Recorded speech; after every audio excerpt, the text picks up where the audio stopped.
Puis je pense que c'est un privilège pour moi de pouvoir être avec vous ce matin.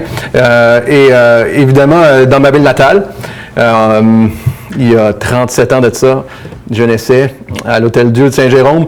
Mais c'est bon d'être là avec mes enfants, ma femme Laura, nos 3 enfants, et de pouvoir passer à quelques endroits, puis de dire, ben écoute, papa il a grandi là, papa c'est sa première école. Donc ça fait un peu bizarre pour moi, mais c'est vraiment une bonne chose de retrouver la famille, les amis évidemment. Comme Sylvain nous l'a dit, notre église à Bourges nous suit présentement et on va les saluer. Et comme eux ils nous voient, mais vous les voyez pas, si vous voulez, on va faire quelque chose. À 3, on leur souhaite joyeux Noël. Vous êtes d'accord? 1, 2, 3. Joyeux Noël, Bourges, on vous aime, on est avec vous. Donc, évidemment, vous avez leurs salutations et ils nous écrivent, mon assistant Bastien m'écrit pour dire que ça marche et qu'il vous souhaite joyeux Noël aussi. Donc, on a le bonheur aujourd'hui, encore une fois, de regarder l'histoire de Noël, Luc chapitre 1. On tourne ensemble dans Luc chapitre 1. Et pour ceux qui nous visitent pour la première fois, peut-être ici ou à Bourges et ailleurs, vous êtes les bienvenus. C'est un plaisir de pouvoir célébrer Noël avec vous aujourd'hui, de tourner dans la parole de Dieu. Et on a le bonheur, évidemment, de regarder la plus belle histoire au monde, n'est-ce pas? La plus belle histoire du monde. Et à partir des évangiles, on sait que les évangiles, les 4 évangiles, ce sont comme 4 caméras, 4 angles différents de caméras qui ont filmé le même événement ou les mêmes événements entourant la vie de Jésus. Et aujourd'hui, on regarde au travers l'évangile de Luc, l'histoire de la nativité, au travers de Luc, mais plus précisément au travers des yeux de Marie. Donc, avant qu'on lise le texte ensemble, 2 choses qu'on peut retenir en particulier dans cet événement. La première, c'est qu'on apprend la venue de Jésus. C'est simple, on sait ça. On apprend que Jésus est venu et on apprend le comment et le pourquoi Jésus est venu. Et ensuite, et simplement, comment ce message s'adresse encore à nous aujourd'hui. On lit Luc chapitre 1, verset 26, qui nous dit « Au 6e mois, l'ange Gabriel fut envoyé par Dieu dans une ville de Galilée, du nom de Nazareth, chez une vierge fiancée à un homme du nom de Joseph, de la maison de David. Le nom de la vierge était Marie. Il entra chez elle et dit, « Je te salue à toi, à qui une grâce a été faite. Le Seigneur est avec toi. » Verset 29. Troublée par cette parole, elle se demandait ce que signifiait une telle salutation. L'ange lui dit, « Sois sans crainte, Marie, car tu as trouvé grâce auprès de Dieu. Voici, tu deviendras enceinte, tu enfanteras un fils, et tu l'appelleras du nom de Jésus. Il sera grand et sera appelé Fils du Très-Haut, et le Seigneur Dieu lui donnera le trône de David, son père. » Verset 33. « Il régnera sur la maison de Jacob éternellement et son règne n'aura pas de fin. » Marie dit à l'ange, « Comment cela se produira-t-il puisque je ne connais pas d'homme? » L'ange lui répondit, « Le Saint-Esprit viendra sur toi, la puissance du Très-Haut te couvrira de son ombre. C'est pourquoi le Saint-Enfant qui naîtra sera appelé Fils de Dieu. Voici qu'Élisabeth, ta parente, a conçu elle aussi un fils en sa vieillesse, et elle qui était stérile, appelée stérile, est dans son 6e mois. Et on termine ici, verset 37-38. « Car rien n'est impossible à Dieu. » Marie dit, « Voici la servante du Seigneur, qu'il me soit fait selon ta parole. » Et l'ange s'éloigna d'elle. Prions. Seigneur, merci pour ta parole, pour ce message de Noël, la nativité, ta venue, Seigneur. Et on est heureux d'être là. On est juste heureux que ça fasse 30 ans, 10 ans, ou soit la première fois, Seigneur, que l'on entende ton message. C'est juste un bonheur. On sait, Seigneur, qu'il y a une bonne nouvelle ici. Il y a quelque chose que tu veux nous dire et on est prêt à t'entendre. On est prêt à recevoir ce message-là. Et on te prie, Seigneur, ouvre nos cœurs et on veut simplement dire qu'on t'aime, Jésus. Amen. Évidemment, lorsqu'on en vient à Marie, on a tendance dans l'histoire du christianisme à aller dans 2 extrêmes. Très souvent, on considère Marie comme, on la magnifie, on la surélève, on lui donne une place qui n'est pas vraiment la sienne, et même peut-être dans l'histoire de l'Église où on diminue un peu son rôle, on l'ignore presque, puis on l'abaisse en quelque sorte. Et évidemment, c'est pas ça qu'on veut faire aujourd'hui. On veut l'honorer pour ce qu'elle est et ce qu'elle a fait par la grâce de Dieu. Et ce qu'on peut faire simplement aujourd'hui ensemble pour apprécier davantage cette annonce qui lui est faite et pour l'honorer à sa juste valeur, c'est juste de se faire un portrait simplement de ce qui nous est transmis ici, hein, selon Luc. Et Luc nous dit, au verset 26, au 6e mois, l'ange Gabriel fut envoyé par Dieu dans la ville de Nazareth et chez une vierge fiancée à un homme, dont Joseph, dans la maison de David. Et le nom de la vierge était Marie. On sait que la cousine de Marie, Élisabeth, évidemment, était enceinte de Jean-Baptiste. Hein? Elle était dans son 6e mois. C'est à ça que le texte nous fait référence ici. C'est le 6e mois de la grossesse de la cousine de Marie. Donc, quand l'ange vient voir Marie. Dans le récit de l'Évangile, hein, ça compte surtout qu'il y a ce qui compte, en fait, de se souvenir, c'est que c'est une suite d'événements. Et qu'on ne va pas regarder ici aujourd'hui. Hein. Il y a des événements avant que l'annonce soit faite à Marie et des événements après. Donc, tout ça s'insère vraiment dans une suite d'événements. Mais la première chose qu'on peut dire ici au sujet de Marie est qu'elle était jeune. N'est-ce pas? On sait que Marie était jeune. On sait ça simplement parce qu'à l'époque, évidemment, et dans la culture juive, on se mariait très jeune. On pense à Marie comme une ado qui devait avoir entre 12 et 17 ans. Et la chose qu'on peut dire, c'était juste qu'elle était biologiquement prête à avoir un enfant. Évidemment, la chose que l'on veut se souvenir de ça, c'est que Marie est un exemple de pureté, n'est-ce pas? Marie est un exemple de pureté dans le Seigneur, pas simplement à cause de son âge. Donc, évidemment, les temps ont changé, là. Mais pas toutes les cultures. Vous savez, pas toutes les cultures sur la planète ont changé de cette manière. Il y a encore beaucoup de cultures où on se marie très jeune, hein, et même à cet âge. Donc, ce sont des environnements où on est bien entouré par la famille, par la religion. Donc, peut-être que nous, on est un peu déconnectés de ça. Et aujourd'hui, évidemment, culturellement, c'est inacceptable de penser et de considérer qu'une jeune femme de cet âge pourrait être enceinte. Les papas, levez vos mains. On est d'accord que ce n'est pas ce qu'on souhaite nécessairement. C'est pas ce qu'on envisage pour nos enfants. Mais, et avec raison. Mais je me demande à quel point on a aussi abandonné peut-être, hein, en relisant ce texte-là, l'idée d'entourer, puis même de responsabiliser les jeunes. Et évidemment, la pureté, hein, on n'en parle même pas dans notre société, dans notre culture. C'est presque un tabou aujourd'hui de parler de pureté. Et je pense que Dieu nous a créés. On sait que Dieu nous a créés aptes à se marier et à être responsables plus jeunes qu'à l'âge de 30 ans. Là. Nous qui vivons en Europe depuis quelques années, on sait très bien que l'âge moyen de se marier, c'est 30 ans. Donc, on a peut-être évacué, hein, pas seulement du regard, un peu l'idée d'être jeune et de s'engager, puis plus jeune. Mais on a quand même balayé un peu cette idée-là de se responsabiliser, de responsabiliser les hommes et les femmes beaucoup plus. Et aujourd'hui, hein, tout est basé sur l'expérience de vie, et c'est peut-être même une des raisons, je crois, pourquoi la pureté en mange une claque.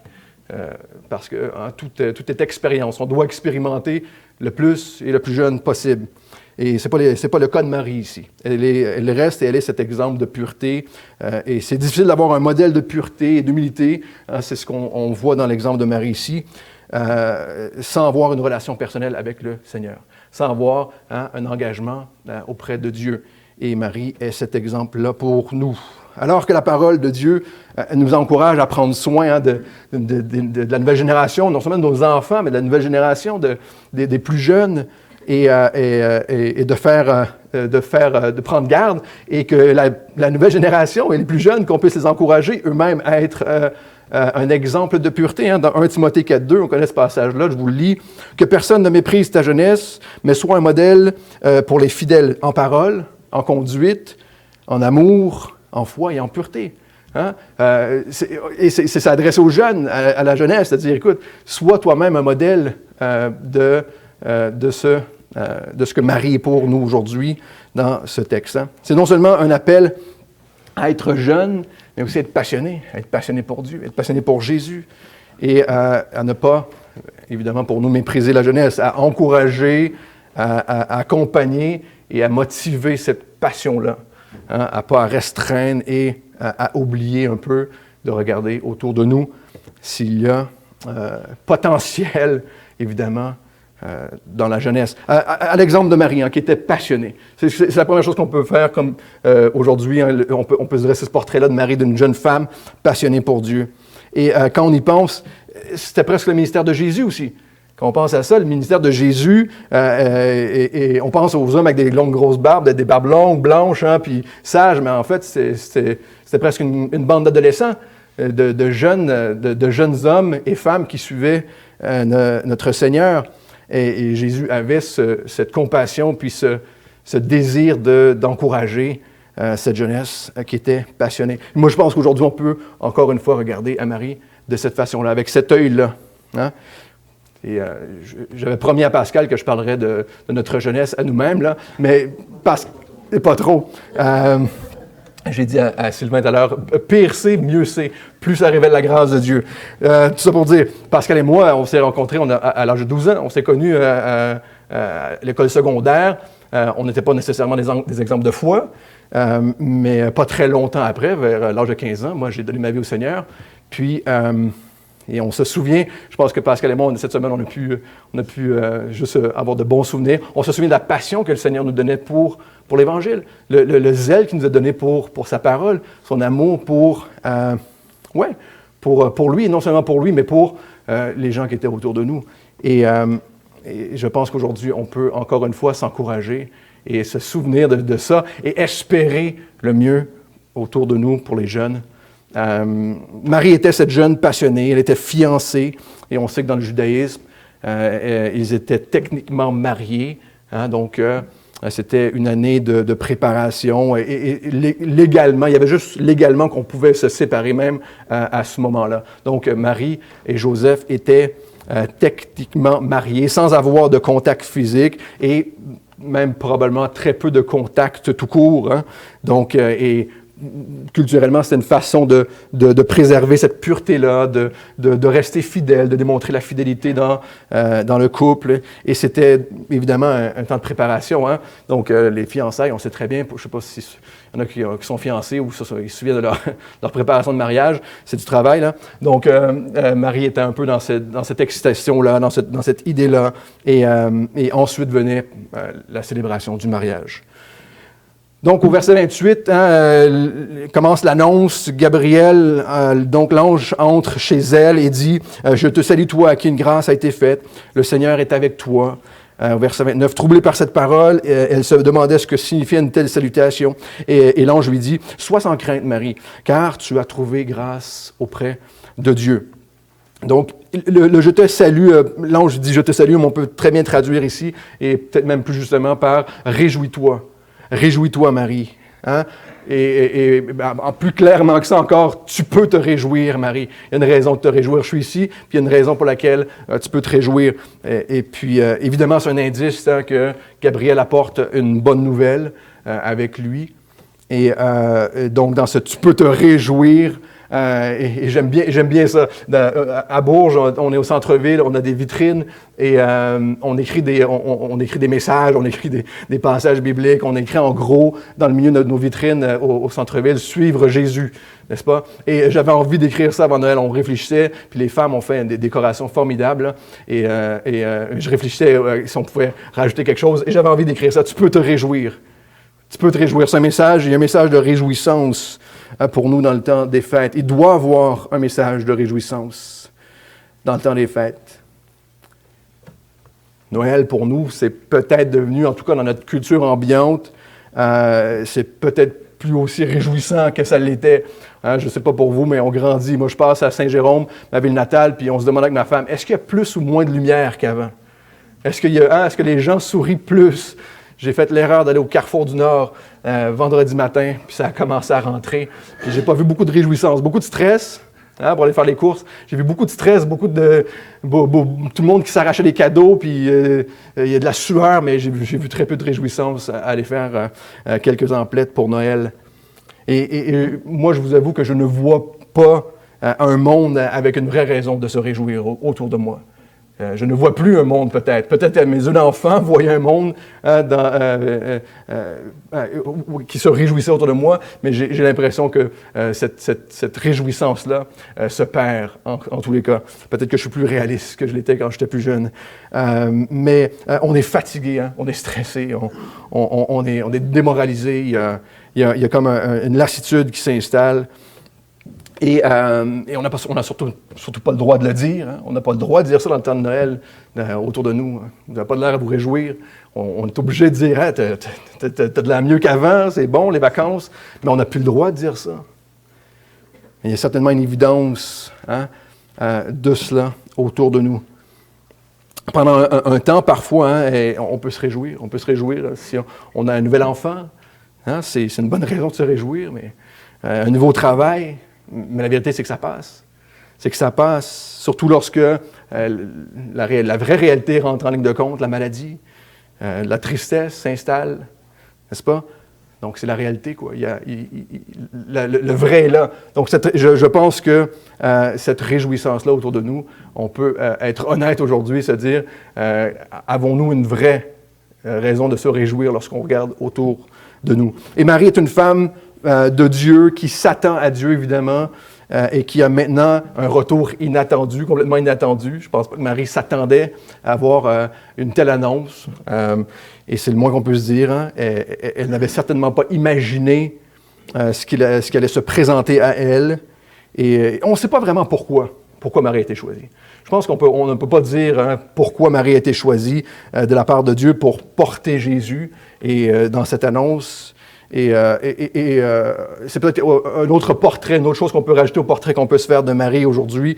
Et on ne sait pas pourquoi. La grâce de Dieu l'a trouvée.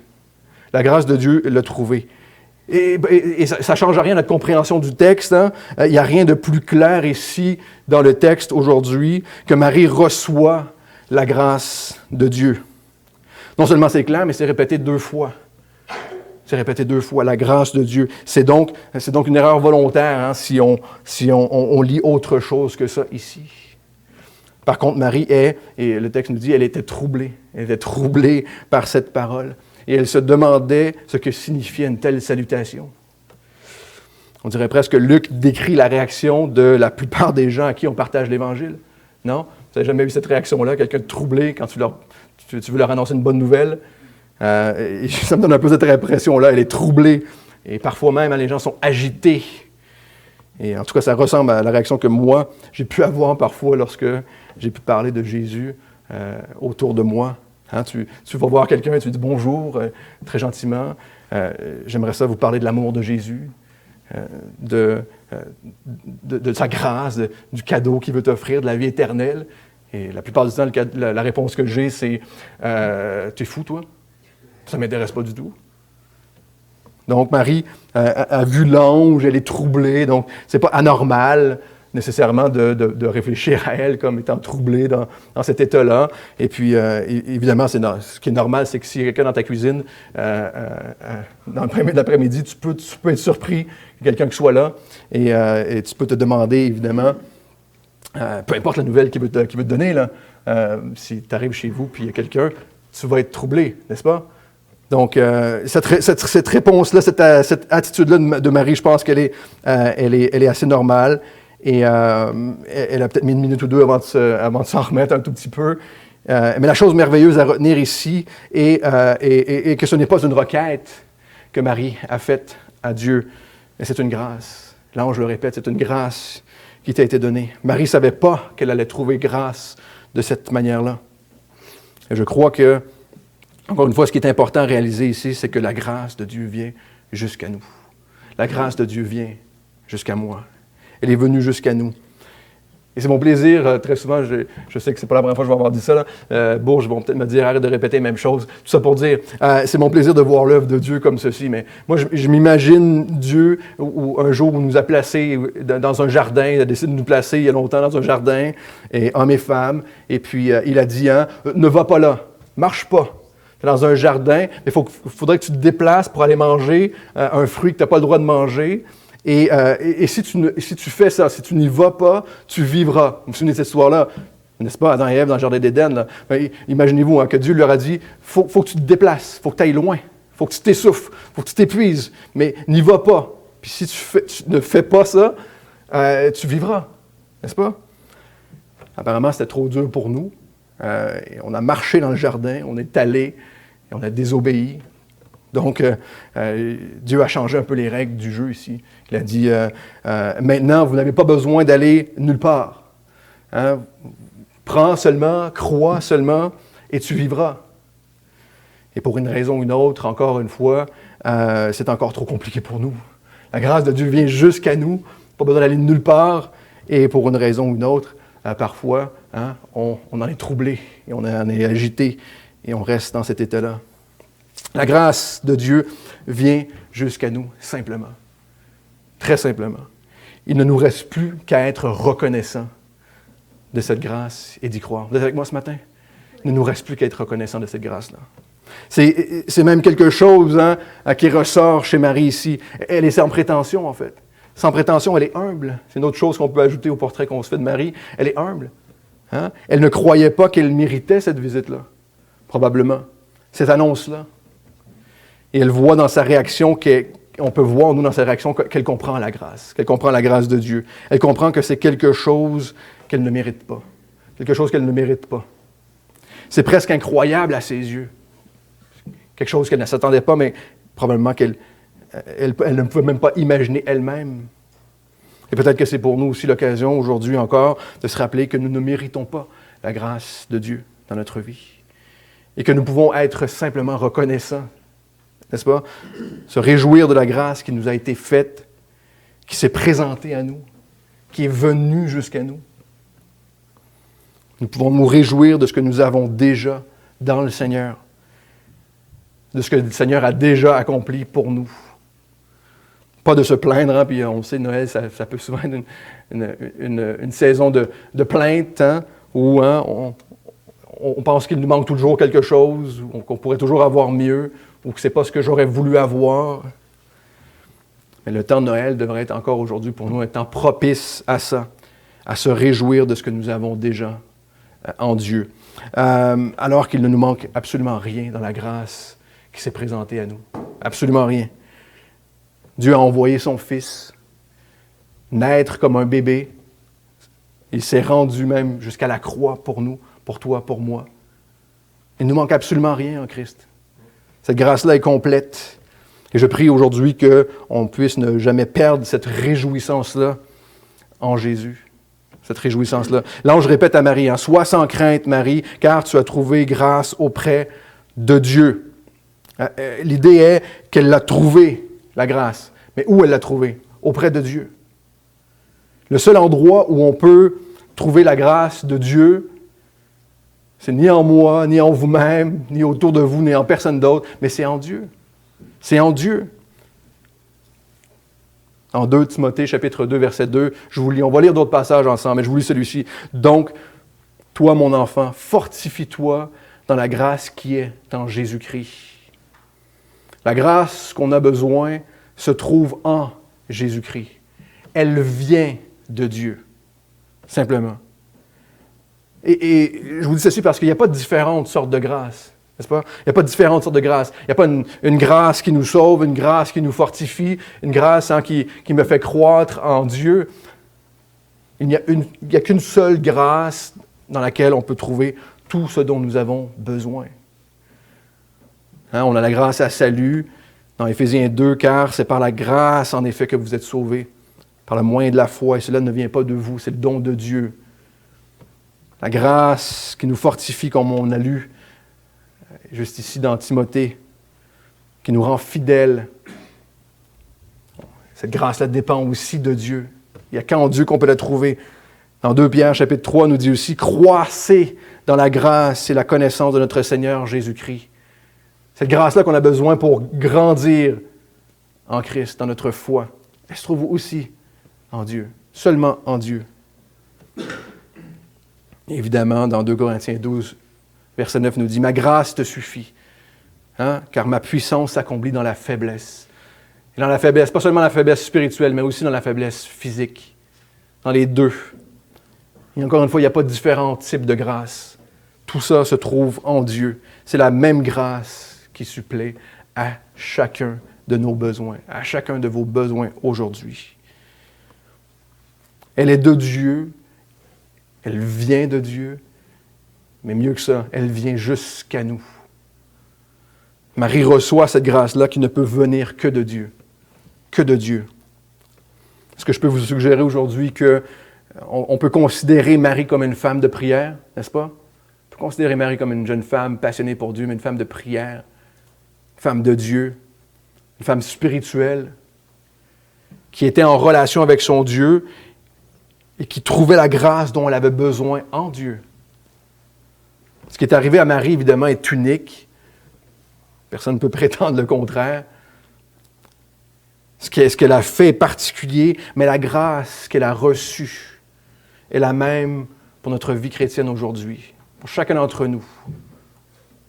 Nous aussi, on peut et on doit être fortifiés dans la grâce qui se trouve en Jésus. Nous aussi. Luc continue, verset 21, Luc 1, verset 31, pardon. Voici, l'ange continue, il dit, « Tu deviendras enceinte, tu enfanteras un fils, et tu l'appelleras du nom de Jésus. Il sera grand et sera appelé Fils du Très-Haut, et le Seigneur Dieu lui donnera le trône de David, son père. Il régnera sur la maison de Jacob éternellement, et son règne n'aura pas de fin. » Et évidemment, à cette époque, on attendait, Marie elle aussi, on attendait la révélation du Messie, du Sauveur, plus spécifiquement de son identité. On voulait savoir c'était qui allait sauver le monde, qui allait être ce roi annoncé. Et ça depuis Adam et Ève, n'est-ce pas? Vous savez, on peut comprendre que la grâce a été faite, la grâce qui a été faite à Marie, c'est de connaître le nom de Jésus. D'avoir cette révélation-là. Ça fait partie de la grâce que Marie a reçue. Il sera appelé grand et sera appelé Fils du Très-Haut. Jésus était le fils de Marie, mais pas seulement son fils. Il est aussi connu comme le Fils du Très-Haut. On va voir comme le Fils de Dieu. Jésus est Dieu. Donc, Marie comprenait très bien que Jésus était l'égal à Dieu par cette annonce-là. Comprenait ce qui se passait. Le Seigneur lui donnera le trône de David, son père. Il régnera sur la maison de Jacob éternellement. Et son règne n'aura pas de fin. On retrouve plusieurs prophéties ici, évidemment, qu'on n'aura pas le temps de voir au complet. On va en mentionner quelques-unes, mais de la parole de Dieu donnée dans l'Ancien Testament, une prophétie, c'est cette promesse-là qui était annoncée de Dieu depuis longtemps. Et ça se réalise ici en Jésus. On a Ésaïe chapitre 7, verset 14. Vous pouvez tourner avec moi. Ésaïe chapitre 7, verset 14.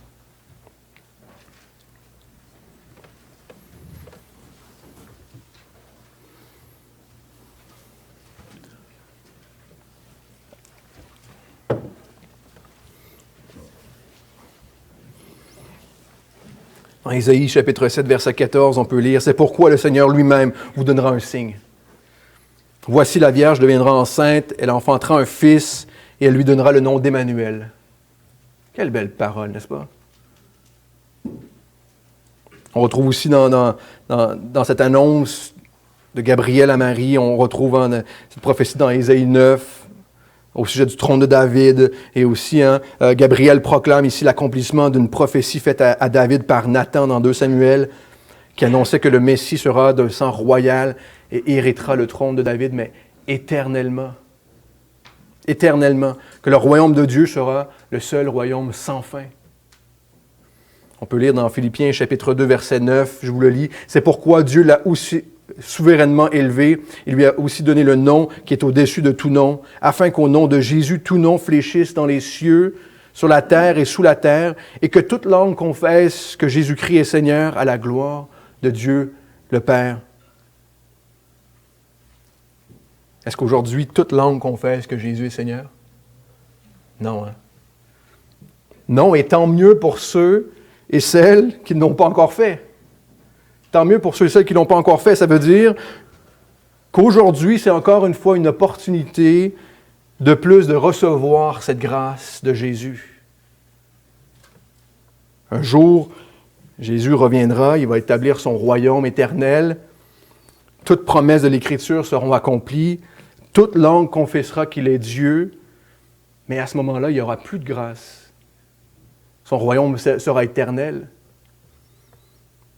L'annonce aujourd'hui est encore une bonne nouvelle, une très bonne nouvelle pour nous aujourd'hui. Ce que l'on découvre dans cette annonce à Marie est que Jésus est le Sauveur. Il est notre salut. C'est lui le Christ, c'est lui loin de Dieu, annoncé, promis. C'est lui le Messie.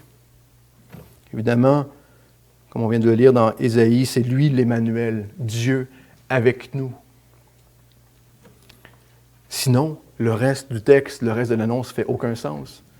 Verset 34, Marie dit à l'ange, « Comment cela se produira-t-il puisque je ne connais pas d'homme? » L'ange lui répondit, « Le Saint-Esprit viendra sur toi et la puissance du Très-Haut te couvrira de son ombre. C'est pourquoi le Saint-Enfant qui naîtra sera appelé Fils de Dieu. » Marie dit, « Comment est-ce possible? » C'est normal de se poser la question parce qu'elle dit, « Je n'ai pas connu d'homme. » Je n'ai jamais eu de relation physique avec cet homme-là. Comment puis-je tomber enceinte? Encore une fois, une question assez normale. Et je pense qu'on peut comparer cette réaction-là de Marie devant l'annonce de l'ange à celle de Nicodème devant Jésus.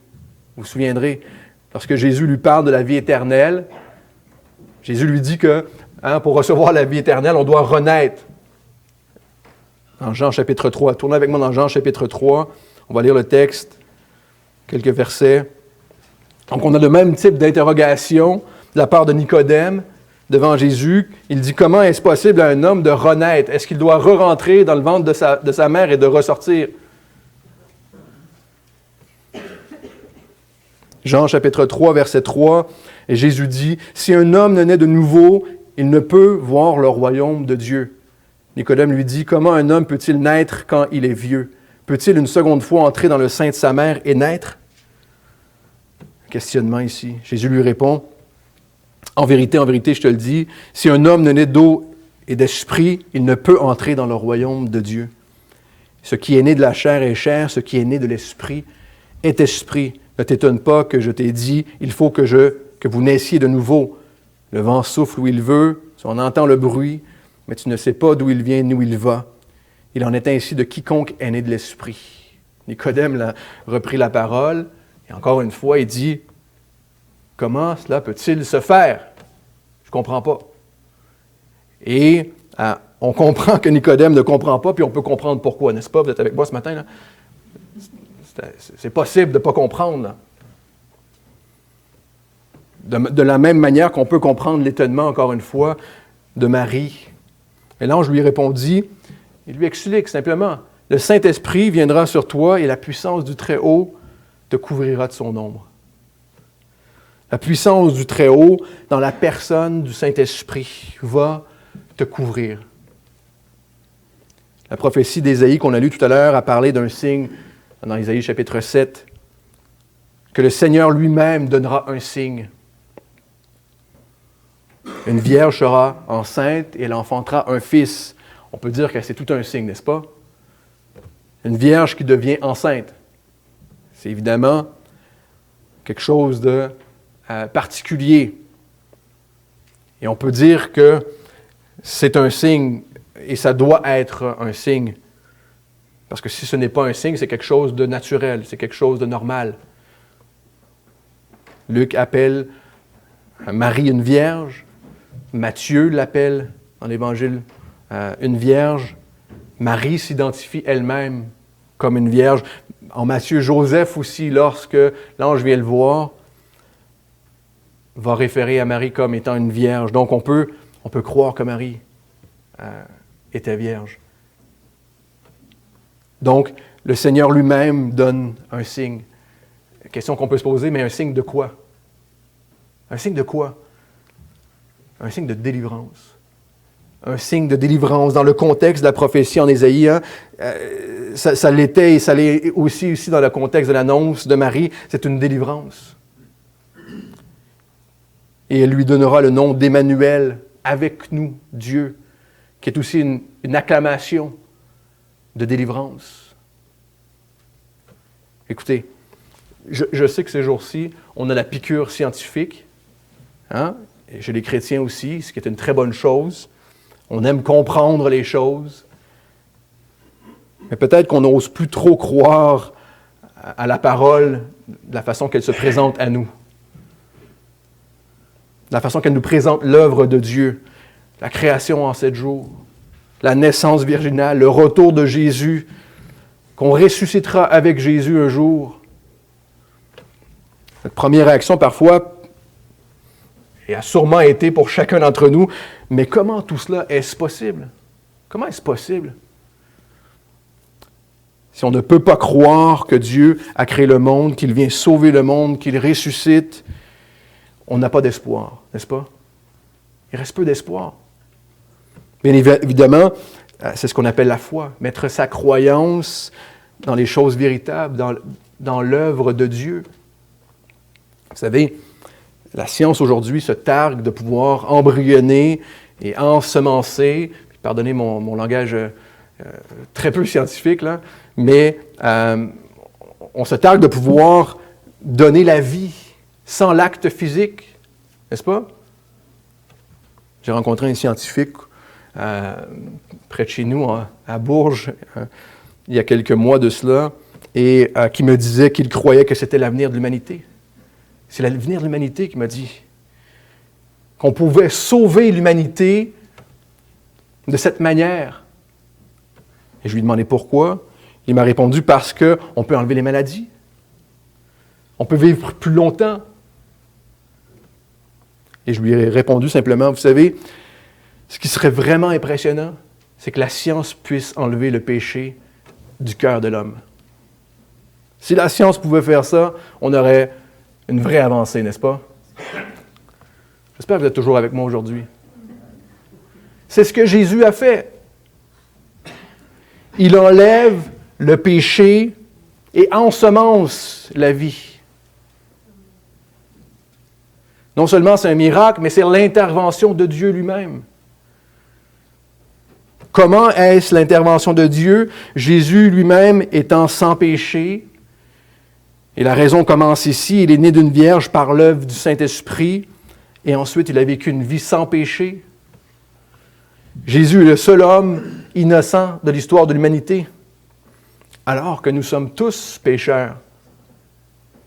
Vous savez, il n'y a pas que les scientifiques qui sont incapables de sauver l'humanité, mais personne ne le peut, sauf Jésus.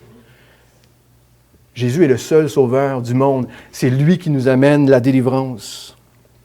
Alors que la parole nous dit que ce n'est ni par la puissance, ni par la force, mais par mon esprit, dit le Seigneur des armées, dans Zacharie chapitre 4, verset 6.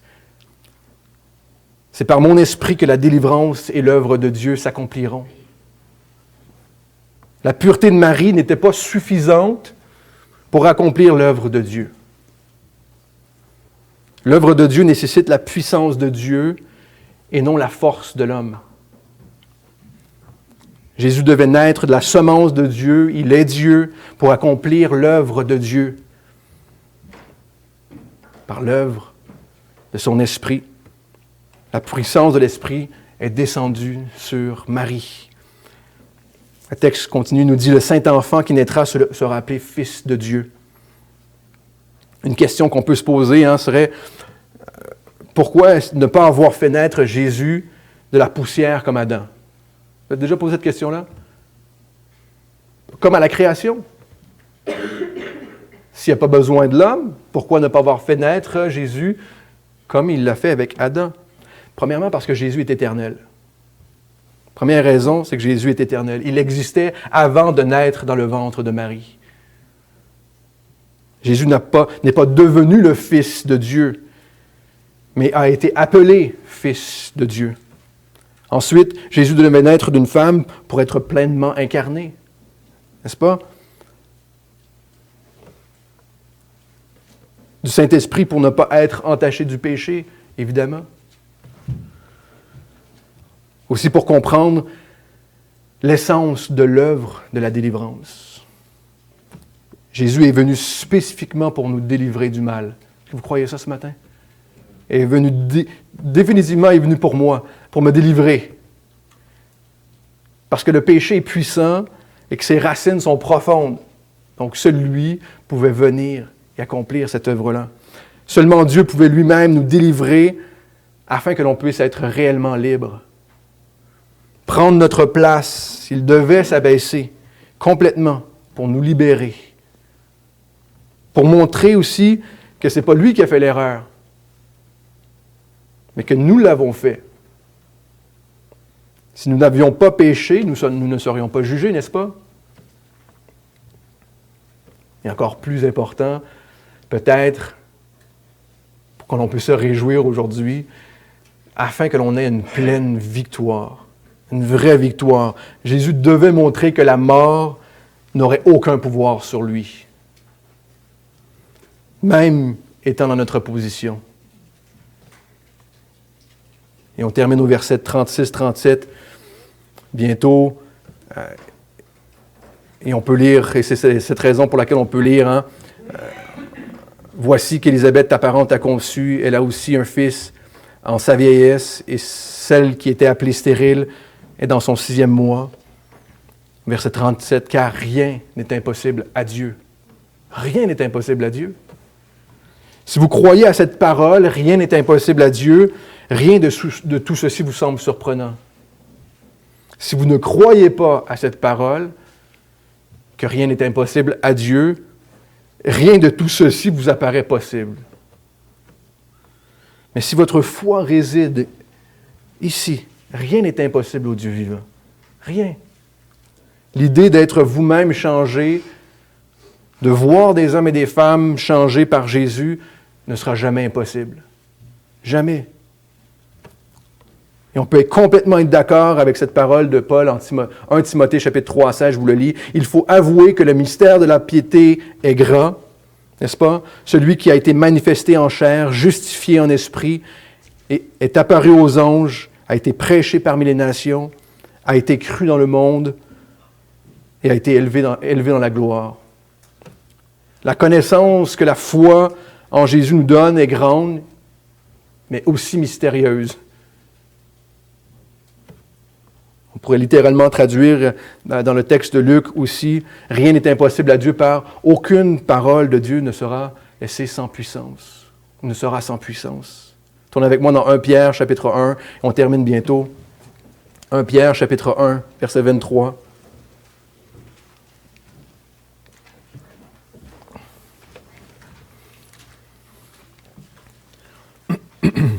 Aucune parole de Dieu sera sans puissance. 1 Pierre 23 nous dit, « Vous qui avez été régénérés non par une semence corruptible, mais par une semence incorruptible, par la parole vivante et permanente de Dieu, car toute chair est comme l'herbe, et toute sa gloire comme la fleur de l'herbe, elle sèche et la fleur tombe. Mais la parole du Seigneur demeure éternellement. » Cette parole est celle qui vous a été annoncée par l'Évangile. En d'autres mots, Dieu accomplit et va accomplir complètement ce qu'il a dit. J'espère que c'est une bonne nouvelle pour vous aujourd'hui. Dieu va accomplir complètement ce qu'il a dit. Psaume 33, 9 nous dit, « Car il dit et la chose arrive. Il ordonne et elle existe. Les desseins de l'Éternel subsistent à toujours. » Et Marie savait ça, d'où sa réponse ici. « Voici la servante du Seigneur. Qu'il me soit fait selon ta parole. » Et l'ange s'éloigna d'elle. Marie répond par la foi, n'est-ce pas? Elle répond par la foi, qu'il me soit fait selon ta parole. Ce qui est la seule bonne réponse, évidemment, d'un chrétien face aux promesses de Dieu. Je ne sais pas comment tu vas accomplir ça, je ne sais pas comment tu fais ça, Seigneur, mais utilise-moi, je suis disponible. Je crois profondément que la paix que Marie semble éprouver ici, expérimente, est celle que le Saint-Esprit lui donne. La paix de Dieu. Parce que servir selon la parole est l'œuvre du Saint-Esprit. C'est l'œuvre du Saint-Esprit. Et c'est ce que Marie fait à ce moment ici. se rend disponible. Elle sert son Seigneur. Pour conclure simplement, pour résumer peut-être, comment est-ce que ce message s'adresse à nous aujourd'hui encore? Comment peut-on recevoir la grâce de Dieu en nous de la même manière dont Marie l'a reçue? Premièrement, par la connaissance de Jésus. On peut connaître Jésus et sa grâce. Jésus nous est présenté comme il est présenté à Marie et au monde. Connaître Jésus. On ne sera pas utilisé de la même manière que Marie a été utilisée. Évidemment, Paul disait, Philippiens chapitre 3, verset 10, qu'on a lu plus tôt, « Mon but est de connaître Jésus. » Ça, c'est mon but. Est-ce que c'est votre désir aujourd'hui de connaître Jésus? Pas seulement de connaître son nom, n'est-ce pas? D'apprendre des doctrines, d'apprendre des choses au sujet de Jésus, mais de réellement le connaître. C'est une chose de savoir ce que Jésus a fait, mais la grâce est de savoir pourquoi il l'a fait. Et c'est par amour que Jésus est venu jusqu'à nous. C'est une autre chose qu'on peut retenir du portrait qu'on peut se faire de Marie, parce qu'il l'a aimée. Si elle a reçu la grâce de Dieu, c'est qu'elle a reçu l'amour de Dieu. Ensuite, on peut recevoir en nous la puissance du Très-Haut, qui vient de là-haut, qui vient de Dieu. C'est l'Esprit de Dieu qui rend Jésus réel en nous et qui nous donne la capacité de le servir par la suite. Non seulement c'est le travail de l'Esprit de Dieu de confirmer dans le cœur les promesses de Dieu que l'on lit dans sa parole, mais l'Esprit de Dieu rend Jésus réel en nous.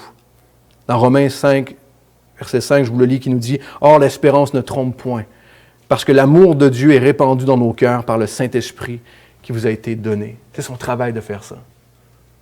De cette manière-là, on peut expérimenter réellement la grâce de Dieu. C'est à quoi on peut simplement répondre « Merci, mon Dieu. Merci, Jésus, pour ta grâce. » C'est peut-être la première fois pour vous, peut-être même la 100e fois que vous entendez ce message de la grâce de Dieu qui vient jusqu'à nous, afin que l'on puisse le connaître. Mais peut-être que vous vous dites aussi, je ne comprends pas comment c'est possible de recevoir cette grâce-là. Je ne comprends toujours pas. Cet amour de Dieu, vous pouvez simplement faire comme Marie, faire un pas de foi. Un pas de foi et de demander à Jésus, révèle-toi à moi. Révèle-toi à moi. Fais en moi ce que tu as fait en Marie. Par ta grâce. Fais en moi, ce que seul toi peux faire en moi. Fais-toi connaître à moi. Sauve-moi. Donne-moi la vie éternelle. Prions. Seigneur Dieu, merci pour ce texte, ta parole, cet événement qui s'est produit il y a si longtemps à nos yeux. Mais ta grâce, Seigneur, qui vient jusqu'à nous encore aujourd'hui. Et on te prie, fais en nous, Seigneur, par la connaissance de Jésus. Fais en nous, Seigneur, par la puissance de ton Esprit. Ce que tu as toujours fait, accompli, Seigneur, et ce que tu veux faire encore et accomplir aujourd'hui. Nous t'en prions. Nous te remettons ce temps de Noël. Nous te prions pour nos familles, pour chacun d'entre nous ici. Et on veut te dire que nous t'aimons, Jésus. Amen. Joyeux Noël.